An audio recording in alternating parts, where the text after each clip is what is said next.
बुरे दिन हमारी जिंदगी से निकल गए। और ये किसने कहा? क्या मतलब ज़ैनब, मैं कह रहा हूँ।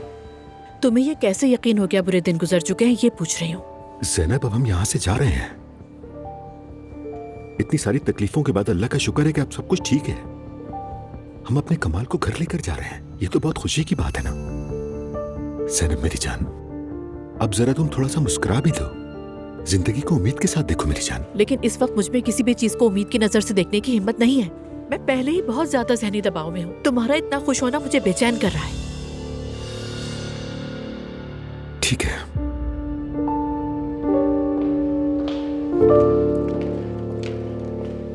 पहली बार ऐसा हो रहा है कि मुझे मरीज के डिस्चार्ज होने पर अफसोस हो रहा है।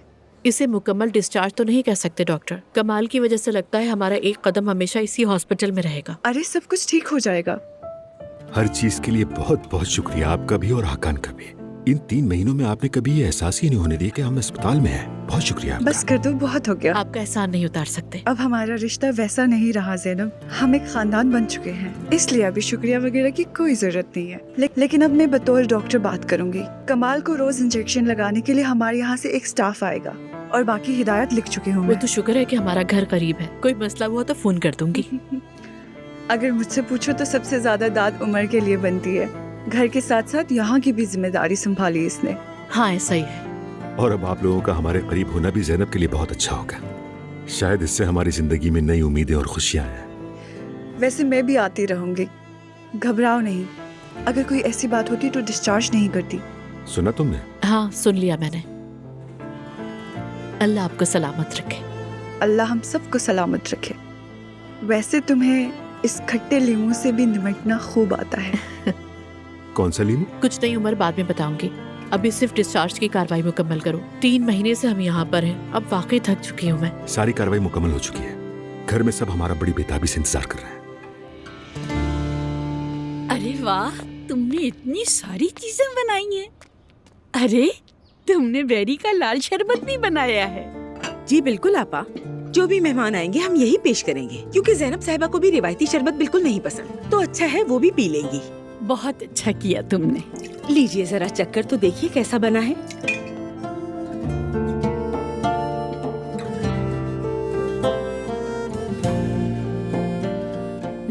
बहुत ही मजेदार बनाया है तुमने। अल्लाह हमारे मुंह की मिठास हमेशा कायम रखे। बहुत कड़वे दिन देख लिए हैं। अब दुआ है कि खून के घूंट पिए बगैर यही बेरी का शरबत पिया करें। आमीन आपा जान, आमीन। आपा जान, आप अपनी दवाइयाँ वक्त पर ले तो रही हैं ना? इस मामले में गफलत ना कीजिएगा। वैसे आप पहले से बेहतर लग रही हैं। वैसे ज़ैनब साहिबा को आपकी पहले से कहीं ज्यादा जरूरत है। जानती हो, मैंने अपने लिए जीना ही छोड़ दिया था। अगर जी रही हूँ तो सिर्फ इनके लिए। अहम बात यह है कि ज़ैनब संभल जाए। जरूर संभल जाएंगी आपा जान, जरूर। 3 महीने अस्पताल में गुजारना आसान नहीं है। हाँ, कई महीनों तक बेचारी अपने बच्चे को गोद में ना ले सकी। शुक्र है अब सब कुछ ठीक हो गया है। हाँ शुक्र है, उस रब का बहुत शुक्र है। आपा जान, ऐसे उदास ना हो आप। ये गमगीन होने का वक्त नहीं है आपा, खुशी मनाने का वक्त है। देखिए वो सब वापस आ रहे हैं। तुम फिक्र मत करो, कभी कभी जज्बाती हो जाती हूँ। ओह, लगता है अब्दुल्ला बाबा घर आ गए हैं, है ना? मत पूछो, तुमने उन्हें देखा? नहीं, मुलाकात नहीं हुई अभी। बिस्मा ने बताया कि वो स्टडी में है, तो डिस्टर्ब करना मुनासिब नहीं समझा। वैसे भी खाने पर मुलाकात तो होगी ही। तुमने ठीक किया मेरी जान। कहाँ जा रही हो? कुछ जरूरी काम है अपने, पहले वो निपटा लूं, फिर जवीरिया को लेकर मॉम की तरफ जाऊंगी मैं। हाँ, आज वो लोग नए घर में मुंतकिल हो रहे थे। मेरा उनको सलाम कहना। जी जरूर। जब वो सेटल हो जाएंगे तो हम साथ मिलने चलेंगे। उस पागल ने सबसे ज्यादा नुकसान मुझे और ज़ैनब को पहुंचाया था। ज़ैनब तो अपना बच्चा खोने ही वाली थी और मैं तो अब कभी मां नहीं बन सकूंगी। ईशल प्लीज ऐसा मत सोचिए। हर मसले का हल जरूर होता है। कितने ही ऐसे बच्चे हैं जिन्हें अडॉप्ट किया जा सकता है। हरगिज़ नहीं, मुझे अब कुछ नहीं चाहिए। मेरे साथ जो कुछ हुआ है मैंने उसकी भारी कीमत चुकाई है। मेरी जिंदगी और मेरा मुस्तकबिल खत्म हो चुका है, कुछ भी बाकी नहीं रहा। ऐसा मत सोचें, अब्दुल्ला बाबा आपका कितना ख्याल रखते हैं। उन्होंने आपके लिए घर भी खरीदा है। छोड़ो भी, वो तो जिक्रिया कुएं में एक विला है, इतना तो वो आराम से ही खरीद सकते थे। उसके किराए से कितने पैसे आ जाएंगे? मैं तो अपनी जान कमाने वाली थी। इस मनहूस घर में हमने मौत और जिंदगी की जंग लड़ी, फिर भी घर छोड़ने पर राजी नहीं थे वो। एक घर खरीद देने से सब कुछ ठीक नहीं हो जाता। दुरुस्त कहा, आप अपनी जगह बिल्कुल ठीक हैं। खैर अब तुम जाओ, हम सुकून से बाद में बात करेंगे। मैं भी जाती हूँ अपने शौहर के पास। हाँ ठीक है, फिर मिलते हैं। खुदा हाफिज मेरी जान।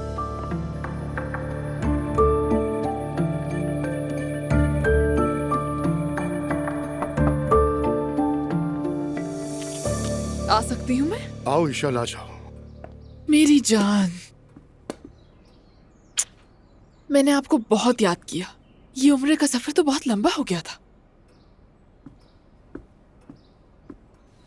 अगली बार तुम्हें भी अपने साथ ले जाऊंगा। यकीन मानो, इससे तुम्हें बहुत सुकून मिलेगा। वहाँ इंसान को किसी चीज की जरूरत नहीं होती। ठीक कहा, हम साथ जरूर जाएंगे। वाकई बहुत अच्छा लगेगा मुझे। ईशल, मुझे उम्र के दौरान बहुत सोचने का मौका मिला। ओह, ये तो बहुत अच्छी बात है। मतलब कि आपको वहाँ ज़हनी सुकून मिला है? नहीं, बात सिर्फ ज़हनी सुकून की नहीं। मैं उन वाकयात के बारे में सोचता रहा। रब ने मुझे मेरी औलाद के जरिए सजा दी क्योंकि मैं रास्ते से भटक गया था।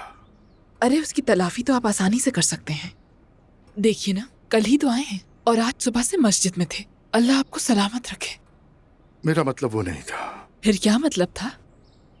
मैं मुस्तफा को वहां उस हाल में नहीं छोड़ सकता। आप मेरे साथ मजाक कर रहे हैं ना? मैं ये नहीं कह रहा कि उसे अभी घर ले आऊंगा, वो भी इसकी इजाजत नहीं देंगे। लेकिन मेरा मुस्तफा से मिलने जाना फर्ज है। वो सब कुछ बिला वजह नहीं हुआ था। आपके उस पागल बेटे की वजह से मैं मरते मरते बची हूँ। मेरे पेट पे गोली लगी थी। अजलान भी मर सकता था। ज़ैनब और उसका बच्चा मौत के मुंह से वापस आए।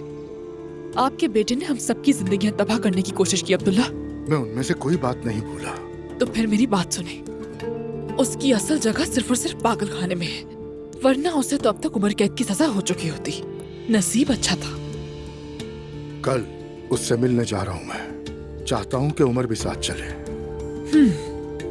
जैसे ज़ैनब उमर को साथ जाने की इजाजत देगी। ये उन दोनों का मामला है। मैं बाप होने का फर्ज अदा करूंगा।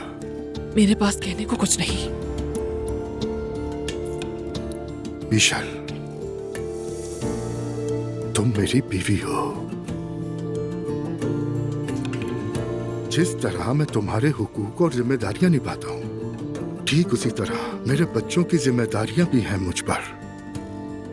आपके उसी बेटे की वजह से मैं कभी भी मां नहीं बन सकती। ये बात कभी मत भूलिएगा। आप यहीं बैठे रहे, मैं कमरे में जा रही हूँ।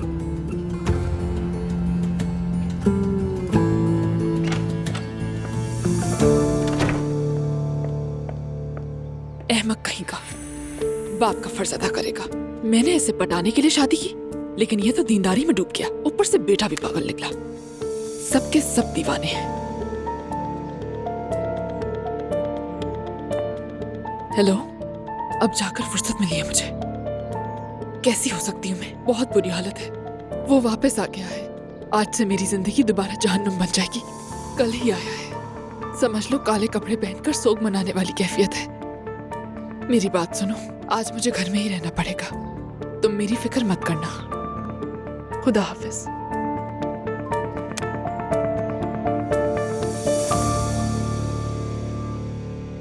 हालत देखो मेरी।